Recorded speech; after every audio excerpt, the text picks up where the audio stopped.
ओम शांति। 7-8-23 की वाणी है। मीठे बच्चे याद की लंबी सीढ़ी पर तब चढ़ सकेंगे जबकि बाप से सच्ची प्रीत होगी। याद की दौड़ी से ही विजय माला में आएंगे। प्रश्न: एक बाप से सच्ची प्रीत है तो उसकी निशानी क्या दिखाई देगी? उत्तर: अगर सच्ची प्रीत एक बाप से है तो पुरानी दुनिया, पुराने शरीर से प्यार खत्म हो जाएगा। जीते जी मर जाना ही प्रीत की निशानी है। बाप के सिवाय किसी से भी प्यार न हो। बुद्धि में रहे अब घर जाना है, यह हमारा अंतिम जन्म है। बाबा कहते, बच्चे तुमने 84 जन्मों का खेल पूरा किया, अब सब कुछ भूल मुझे याद करो तो मैं तुम्हें साथ ले जाऊंगा। गीत: बनवारी रे, जीने का सहारा तेरा नाम रे। ओम शांति।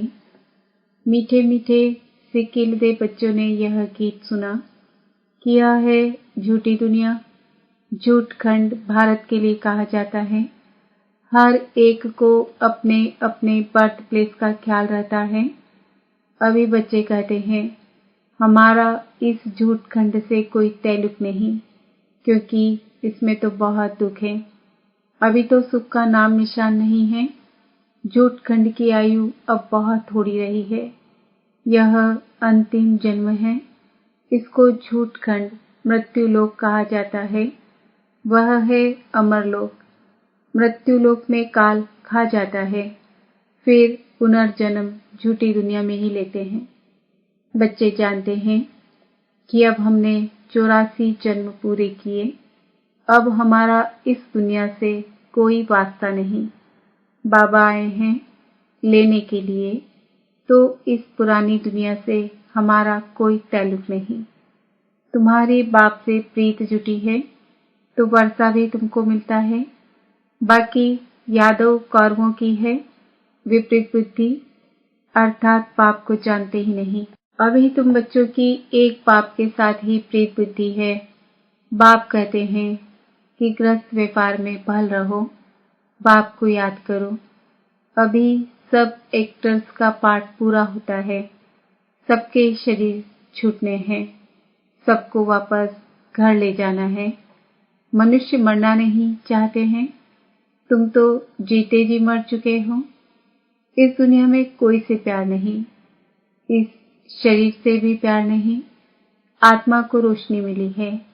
हम बाप के बच्चे हैं। हमारे 84 जन्म अब पूरे हुए। अब खेल पूरा हुआ। हम सो देवता थे, फिर क्षत्रिय वैश्य शूद्र बने। अब हम फिर ब्राह्मण बने हैं। यह चक्र पूरा याद रखना है। आत्मा कहती है कि बरोबर पुनर्जन्म लेते लेते अभी यह अंतिम जन्म है। बाप आया है लेने के लिए।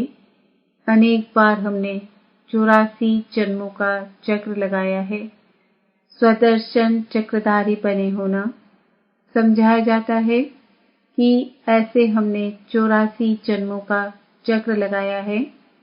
सभी भारतवासियों के पूरे 84 जन्म नहीं कहेंगे। जो ब्राह्मण बनते हैं वही समझते हैं। 5000 वर्ष पहले भी समझाया था। हे बच्चे, तुम अपने जन्मों को नहीं जानते हो। 84 लाख जन्मों का तो कोई वर्णन भी न कर सके। अभी तुमको सभी धर्मों के चक्र का भी पता पड़ गया है। हिसाब किताब में जो होशियार होंगे वह झट समझ जाएंगे। बरोबर फलाने धर्म को इतने जन्म लेने चाहिए। तुमको भी पूरा निश्चय है कि हमने 84 जन्म पूरे किए। अब बाप वापस लेने के लिए आए हैं। जिसके लिए ही यह महाभारी लड़ाई है, उन सब की है विनाशकाले विपरीत बुद्धि। विनाशकाल है ही कलयुग के अंत और सतयुग आदि के संगम पर। सतयुग और त्रेता के संगम को विनाशकाल नहीं कहेंगे। वहां तो वृद्धि को पाते रहते हैं। अभी सबका विनाश होना है।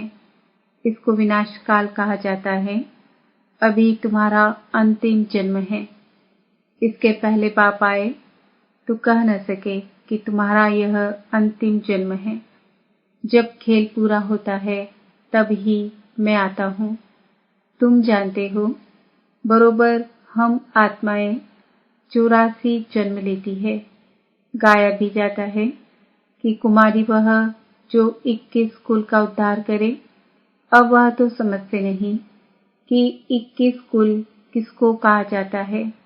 भारत में कुमारियों की बहुत मान्यता है, पूजते हैं। जगदम्बा भी कुमारी है ना। कुमारी को फिर जगदम्बा कहना, इसका भी अर्थ चाहिए ना। जगदम्बा है तो जगत पिता भी चाहिए ना। जगत पिता के साथ माता भी चाहिए। ऐसे तो बहुत माताएं हैं जिनको जगत माता भी कहते हैं। अखबार में भी पढ़ा था, कोई माता को जगत माता लिखा था। अब जगत माना सारी सृष्टि, तो जगत की माँ एक होगी या 10-20 होगी। रचता बाप एक है तो माता भी एक चाहिए ना।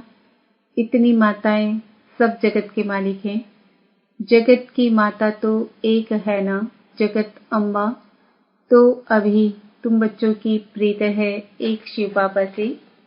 तुम्हारे में भी नंबरवार पुरुषार्थ अनुसार है जिनकी पूरी प्रीत है। सजनी की एक साजन से, बच्चों की एक बाप से प्रीत होनी चाहिए। और सबसे प्रीत तोड़नी पड़े, नष्ट मोह बनना है। पुरानी दुनिया से मोह नष्ट। जैसे पुराना घर होता है तो बाप नया बनाते हैं। जब नया बन जाता है तो उसमें बैग पुराने को खलास कर देते हैं।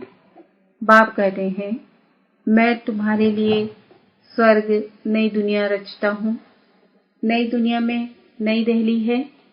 यही जमुना का कंठा है जहाँ तुम राज्य करते हो। तुम जानते हो, भक्ति का बहुत बड़ा विस्तार है। ज्ञान तो बिल्कुल थोड़ा है, 1 सेकंड का।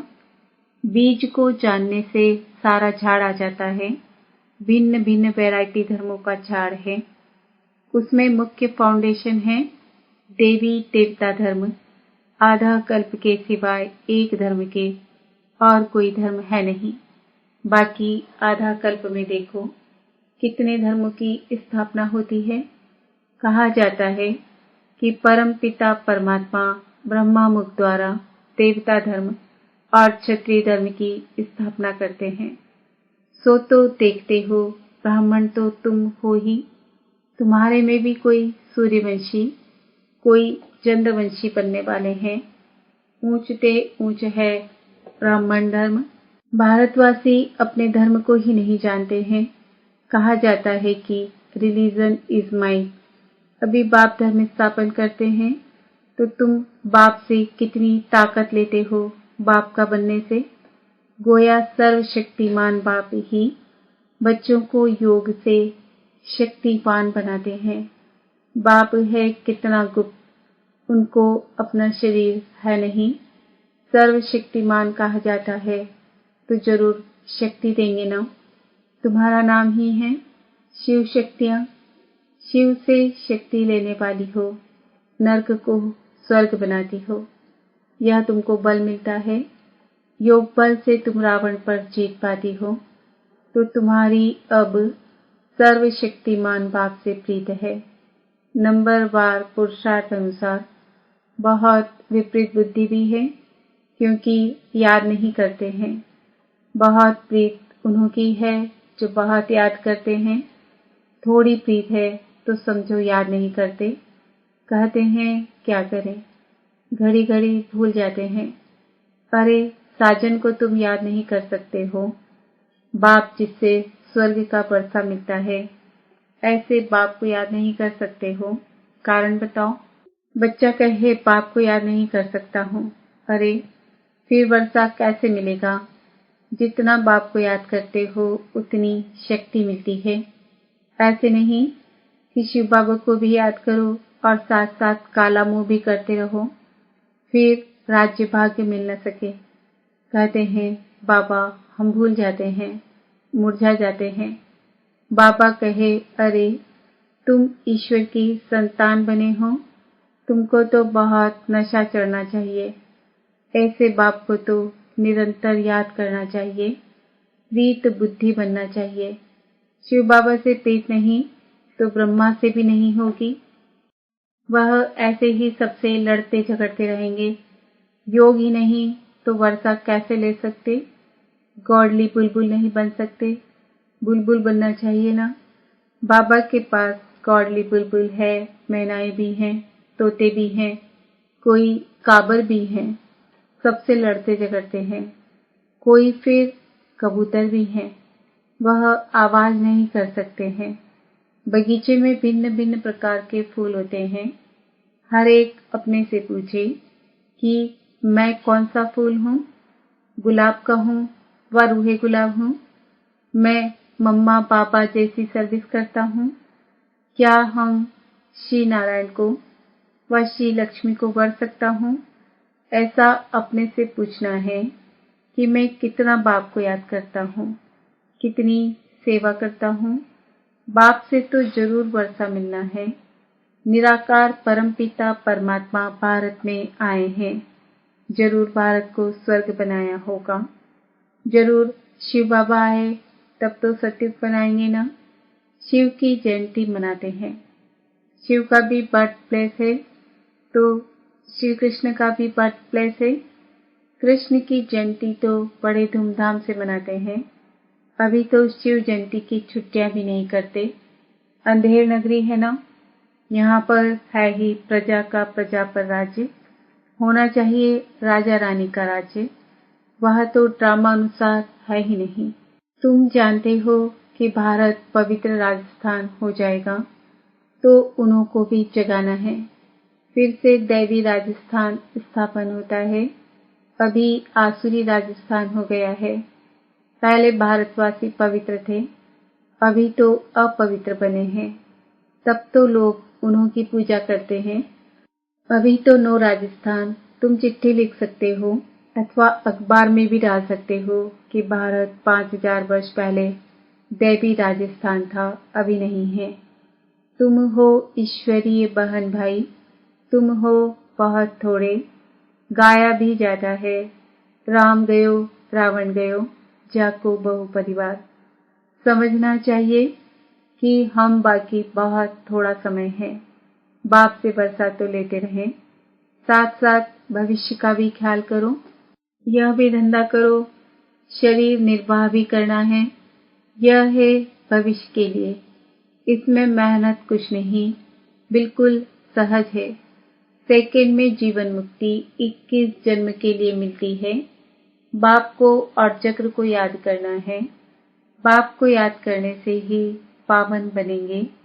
पतित कोई जा न सके, बहुत सजाएं खानी पड़ेगी। तो विनाशकाल अभी है। यादव और कौरव की है विपरीत बुद्धि, पांडवों की प्रीत बुद्धि थी, जिनकी ही विजय हुई। अभी वही समय है। बाप समझाते हैं, सिर्फ यह याद करो कि अब वापस जाना है। बाकी थोड़ा समय है, नाटक पूरा होता है। ग्रस्त व्यवहार में रहते सिर्फ बाबा को याद करना है। याद की ही लंबी सीढ़ी है। रुद्रमाला बननी है, फिर इनाम मिलेगा। राज्य भाग्य पाना है, उसके लिए विचार सागर मंथन करना है। यह है बुद्धि योग की यात्रा। बाप के पास दौड़ना है। देखना है कि सारे दिन में बाप को कितना याद किया, कितने को कांटों से फूल बनाया। प्रजा नहीं बनाएंगे तो किस पर राज्य करेंगे? इसलिए पहले 8 मुख्य बनते हैं, फिर 108, फिर 16,108 हो जाते हैं। विवेक भी कहता है यह तो जरूर है। वृद्धि तो होती रहेगी, राजधानी वृद्धि को पाती रहेगी। अभी भी ढेर लाखों आएंगे। बुद्धि में यह पक्का याद रखो, अभी हमको घर जाना है। इस पुरानी दुनिया में दुख बहुत है। बस एक बाप को याद करते रहो। बड़ी लंबी यात्रा है। पिछाड़ी में आने वाले इतना ऊंच पद पा न सके। कितनी मेहनत करनी पड़ती है, कर्म भोग कितना चलता है, फिर पिछाड़ी में आने वाले इतनी मेहनत कैसे कर सकते हैं जो विकर्म विनाश हो जाए। जनक भी त्रेता में चला गया, सूर्यवंशी राजा बन न सका। राजा था, सरेंडर भी हुआ, परंतु टू लेट आया तो चंद्रवंशी में चला गया। इन बातों को ब्राह्मण ही समझ सकते हैं, शूद्र समझ ना सके। हाँ, कईयों को प्योरिटी अच्छी लगती है, परंतु प्योरिटी में रहकर भी दिखाए ना। सन्यासियों के फॉलोअर्स कहलाते हैं, खुद तो पवित्र बनते नहीं तो फॉलोअर्स कैसे हुए? यह भी झूठ हुआ ना। कोई भी सत्संग में एम ऑब्जेक्ट होती नहीं। कितने ढेर सत्संग हैं, यह तो बाप ही आकर मनुष्य से देवता बनाते हैं। विश्व का मालिक तुम बनते हो एक शिव बाबा की याद से। बाप को याद ही नहीं करेंगे तो वर्षा कैसे मिलेगा? यह तो तुम्हारा काम है, पुरुषार्थ कर निरंतर याद करना। निरंतर याद रहे वह अवस्था अंत में होगी, अभी नहीं है। पिछाड़ी में 8 ही दिन करते हैं, याद करते करते सबसे पहले जाते हैं। अच्छा, मीठे मीठे सिक्किल दे बच्चों प्रति माता पिता बाप दादा का याद प्यार और गुड मॉर्निंग। रूहानी बाप की रूहानी बच्चों को नमस्ते। हम रूहानी बच्चों की रूहानी माता पिता बाप दादा को याद प्यार गुड मॉर्निंग नमस्ते ओम शांति। धारणा के लिए मुख्य सार। विनाश काल का समय है, इसलिए देहधारियों से प्रीत तोड़ एक बाप से सच्ची प्रीत रखनी है। इस पुराने घर से मोह नष्ट कर देना है। ज्ञान की बुलबुल बन आप समान कांटों को फूल बनाने की सेवा करनी है। याद की दौड़ लगानी है। वरदान। सर्व योग्यताओं द्वारा स्वयं को वैल्यूबल बनाने वाले बेफिक्र बादशाह भव। बाप स्वयं बच्चों को ऑफर करते हैं, बच्चे योग्य राइट हैंड बनो, योग्य सेवाधारी बनो। जो योग्य होता है वह बेफिक्र बादशाह होता है। चाहे स्थूल योग्यता, चाहे ज्ञान की योग्यता मनुष्य को वैल्यूबल बनाती है। योग्यता नहीं तो वैल्यू नहीं रहती। रूहानी सेवा की योग्यता सबसे बड़ी है। ऐसी योग्य आत्मा को कोई भी बात रोक नहीं सकती। योग्य बनना माना मेरा तो एक बाबा बस, और कोई बात बुद्धि में न हो। स्लोगन। एक रस स्थिति का अनुभव करना है तो एक बाप द्वारा सर्व रसों की अनुभूति करो। आज का स्वमान है, मैं आत्मा बेफिक्र बादशाह